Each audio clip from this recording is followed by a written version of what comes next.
नमस्कार सर्वांना। सण वगैरे आला की घरात फार मजा असते। जे खाण्याची जी मजा आहे ना ती काय म्हणायचं ते अप्रतिम सुपर।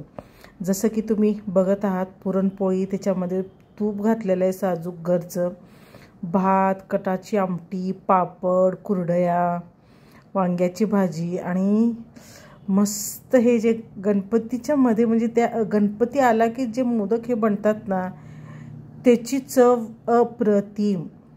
एकच शब्द आहे अप्रतिम। इतकं सुंदर, इतकं सुंदर, काय मागायचं आता देवाकडे। ह्याचंच फार महत्त्व आहे।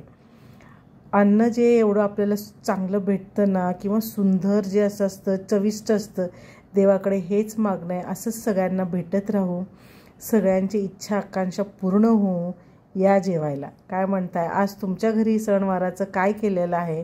गणपती बाप्पा आले आहेत। हे 10 दिवस फार मजा असणार आहे। अजून एकदा सर्वांना Ganpati Bappa Morya, Mangalmurti Morya. Thank you. Have a lovely day. आपला दिवस शुभ असो।